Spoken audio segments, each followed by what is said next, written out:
loneliness as a woman of color in your friendships and in predominantly white environments can be devastating and a heavy weight that you carry with you everywhere. And for me today, I woke up in the morning, I saw something on social media, and I just started crying my eyes out, bawling my eyes out. That's why they're puffy. And I'm a big crier. You might know that. You may not know that I'm a Pisces and a really big crier and a really emotional person. You may not know that the reason I talk so much is because I'm processing my emotions on the screen, and now you do. And I have to let myself feel things, and then I need to investigate. And I said, let me sit down in front of a camera, because this is actually a really good way for me to unpack things. And it is therapy for probably, if you relate to me, both you and me. And I also just want to investigate this lens of, am I giving off some sort of protective energy because I've always had to, that makes me feel like I can't be close to people? I don't want to cry. And I'm not gonna, because that will make my voice annoying for this video. And I'm really trying to work on controlling my emotions, because I think my emotions and like my sensitivity is such a gift, but I need to control it like it is a weapon. And it's like such an interesting thing to be so sensitive, but that also means you're so observant and so understanding and able to like connect dots. But I need to find a shield and put a lock on it sometimes. I'm not saying necessarily now. Anyway, I digress. Okay, so honestly, I woke up and I saw my friends had posted on a story that they went to this art event, and I just like really was like, oh wow, I was not invited. That feels awful. It feels awful. We can just start with it feels awful. And you know, I'm in therapy. Are we all in therapy? We have AI therapy now. Feeling awful because you're not invited, regardless of your race and the race of other people, is already a thing. Now, bringing in this lens of, I am a biracial black woman who has I grew up kind of the only black girl in my class. Not kinda, the only. There was one black guy in my class for like a couple years. His name was David. And I remember, I think he always used to fall asleep and people used to laugh at him. And he had a whole pizza delivered to class one time, but he was a cool guy. And then he switched schools. Maybe his parents were like, oh, maybe he needs some socializations with people who look like him for his self-esteem and like long-term physiological well-being. My family did not have this thought. And I don't know how they would know, to be honest. But I basically was the only black girl in my school, kind of like until maybe grade like there was a couple other girls who came in around like grade 7, I think. But then when I was in high school, it's like every class you are pretty much the only black person. And I know that I am aware that I'm light skinned. I also want to explain that where I lived was so rural and so white that I, to them, was very, very black because they see no black people, okay? And this was obviously like 20 years ago. So there was just less mixed people around, less mixed media, all of this. There was so much less, okay? Zendaya was not a thing yet. Like, I actually, you know what's crazy? I actually remember being in like high school, like grade 11, and Zendaya had just come up like from Shake It Up, and me being like, oh, okay, like a tall mixed girl like made it. Like maybe I could be the next Zendaya. That was before she was even like as big of a deal as she is now. But that her being a thing was a very big thing to me.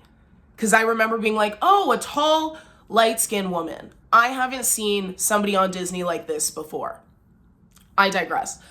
And then when I switched to high school, my first 2 friends at my new high school were black girls. And that felt very comforting to me. And there was more black people there. And I dated a black guy, and also one of the white girls in my class like tried to tell him that I didn't date black guys, but I'd only ever dated black guys. Anyway, I carry all of this with me to college in Los Angeles, obviously, and then race there is a different thing. You have people there being like, oh, you're black, you're in the black community, like, welcome. And that's a thing there that they don't have here. I want to point that out. Los Angeles, and I think a lot of American pockets, have a way of pulling you into the community like, here, we're stronger together. Come over here. Come. And that was very comforting to me. And I can remember like several different instances where a Black woman or a Black man said something inviting me into their community that made me feel very held.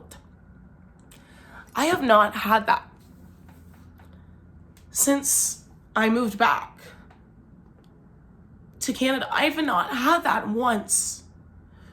And I've said this a little bit before about how I miss that, but I think I'm starting to realize how much I miss that.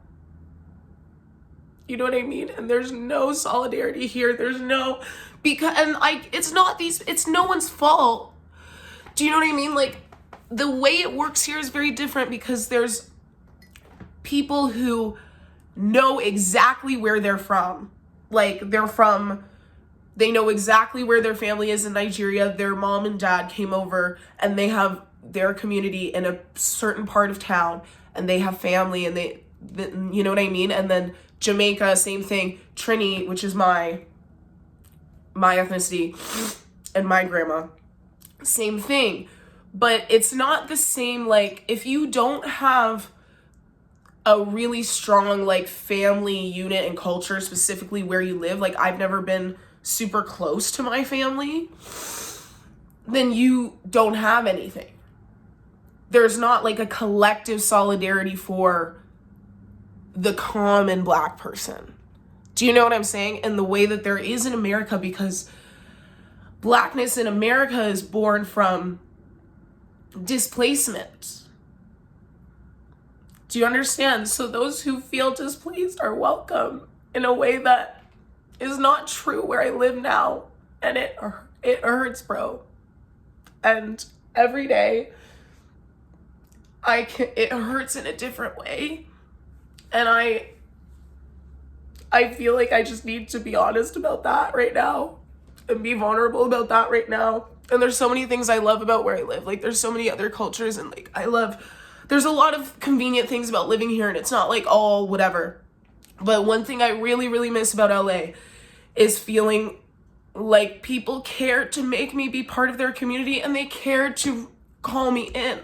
And here it feels like I do all of the work to be included in and to be a good person and to make friends, and I still always find myself on the outside looking in, like knocking on the glass, like, hey, what happened? Why am I left behind again? And it's like, and it's not with all of my friends, but it's like with often my white friends, and I do end up feeling like this. And I know they don't mean that. And I don't know, like, the certain circumstance that led to we're not gonna invite her, but I don't think they understand that this is such a triggering thing for me that I've held my whole life. That hurts so bad. It does. And I'm not trying to come here and, like, be a sob story. I'm more just trying to be like, I know somebody watching this feels exactly like this. Like, I know. Hi, baby. I just know that there's, like, a Black girl watching this somewhere who's probably lived the way I lived, or, like, feels very isolated and feels very, like, why am I never shown the loyalty that I give? Why does it feel so hard? I don't think I'm hard to include. I don't think I'm hard to think about. And, like, there was an instance, I forget if I talked about it on here. Maybe I did. I honestly can't remember. Like, a couple weeks ago where, like, we're all at a party and I go and get my jacket and I turn around, everybody's gone. And that was, like, the first impetus in the night. And then I see them, they're all, like, at the elevator. They're like, oh, we thought you were coming. We knew you would come. And it's like, because, and they don't understand that the way I interpret this is, like, I know I'm a strong Black woman who has done a bunch of things, and you see to be somebody who can take care of herself so well and who can figure shit out and who is like, whatever you think about me in regards to, like, I'm not trying to say this in a way of like a toot my own horn. I'm actually trying to really look from another perspective of, I think sometimes people look at me as like too like indestructible and like I'm always gonna figure it out and I don't need any help and I don't need any kindness and leading and calling in sometimes, and that I can just deal with that and that won't feel harsh to me because I am harsh, because the way I move is it, do you know what I'm saying? And I'm trying to look at that. Do I have like this harshness of an exterior that means I can never be attended to? Is that what I have built? Is that what this life has turned my exterior into, and now I don't deserve? Do you know what I'm saying? And I know that's not true, but it does feel like, okay, have I built this sort of, these walls, but are they not a little bit justified? And how do you work with that? And it's like, I can't always just move. And people are like, get new friends. Yeah, I want to have more, you know, I would love to have a friend group that's like all people of color. Where are they? You know what I mean? And like, I am thinking about how I can, honestly, I am thinking about how can I start this? And if the answer is just, I need to start some sort of like women of color book club, people of color book club, something like that, then maybe that's the answer. And there has been times in the past where I've like been like, hey, like if you're a woman of color, like in Toronto or like around those areas, like hit me up. And then I have hung out with some people and they have been like cool, but then for whatever reason, like we just didn't end up really, really deeply connecting. And I think that's because like you want to have more like community events. You want to have like a place where you can go all the time and meet people. And I like, my place where I go all the time for like recreation is a yoga studio. And that's fine. That's not like full of Black people. Do you know what I'm saying? Shit is expensive. Living in a city is expensive. Shit is not for everyone. Not everybody wants to spend all their money on things like that. Do you know what I'm saying? And so it's definitely a hindrance. Like, it's definitely like, there's times where it becomes like, it's also our time and culture to be very isolated and on the internet rather than in real life and not have these third spaces to begin with. And then you add in being in a place that is mostly a white area and a white environment due to the structure of it. And then you add in being a woman of color, and then you add in the experience of always being one of the only women of color at a PWI and how that hardens you. And I think I've done a good job to not be that hard, though. Do you know what I'm saying? Like, I feel like I am not that harsh and I'm not that stoic or walled up. I know, like, you know, I'm also 5'10" and I have biceps. So yeah, I've gotten that I'm intimidating. But this is after I've known these people for like years. At that point, you know, the biceps and the height is not a good reason. And I don't know. If I don't get invited to things where I would normally be invited, like I normally, when these group of people are out, I am with them, and I don't get invited, I do interpret it personally, and I know that like I shouldn't maybe, but I also have a very hard time separating my conditioned otherness and conditioned outsiderness. How do I reconcile these two things in a non-painful way? Is there a way to do that? Tell me. Do you see, you know what I'm saying? Because I can understand if I've done something to be extra harsh, okay. I think all I've really been is honest. I think I've been really honest and really vulnerable with a lot of people this year. And I think a lot of, like, if we're going back to that friendship in the summer that ended with those two white girls, I was very vulnerable with them. I said, you hurt me in this way, A, B, C, D. You guys know me. You know I was articulate as fuck. You know I didn't let anything slide. And they did not care. And so I am in the year of realizing the inhumanity, glamour that has been put on top of me because I am this strong, effective person who also happens to be a tall, big woman of color with muscles. And whenever I start to cry and say, that hurt me, everyone is blind all of a sudden. And I'm done with it. I'm done. I'm I'm getting big mad now. And by big mad, I'm not going to be unreasonable. All I mean is I'm just going to tell people, hey, that hurt me. That's what Pisces do. That's why big mad is being like, hey, that really hurt. I'm not holding it in anymore, and I'm not going to let people pretend that they're like being considerate and being compassionate. And it's not that everything is about me, but a little bit more needs to consider my comfort for me to be comfortable. And I don't think that should be so radical anymore. Is it? Maybe I'm asking for too much. Chat, tell me. Am I asking for too much? Like, seriously. My therapist is like, have you ever considered getting new friends? Maybe you need new friends. And I'm like, yeah, no, I know. And it's not that I don't like these friends. I love these friends. That's why I get so hurt when I'm like, dude, can you just... What? And maybe if you don't want me there, then that's a sign, right? And I need to look at this and be like, so what?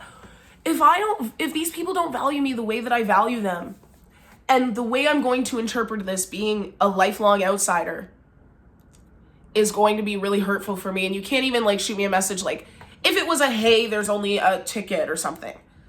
There's only one ticket, just want you to know. So that when you see it on social media, you don't feel left out. But I might be asking for too much. And I know that I'm a Pisces, and I know I can be annoying. And I have attachment issues, and I haven't even started to talk about the like only child of it all. 'Cause that and my relationship with being an only child and feeling alone a lot and calling for my mom to come pay attention to me, and she was also overwhelmed, so she stayed downstairs scrolling the computer for hours and hours, and I'd be like, hey, can you come? And she wouldn't. That's a different video. that's a different video, because that's a whole other facet of loneliness in daughterhood is something else that we can explore. But I just wanted to start here a little bit with this video, because I did wake up and I cried my eyes out, seriously. And it's the year of that. So, I don't know. I have to go to work, but I'm going to try and upload this video before work. Please comment. Please let me know your thoughts. Please let me know that I'm not alone, or tell me that I am alone and I'm a loser, or whatever. Whatever is true, comment it for you. Bye-bye. Toodaloo.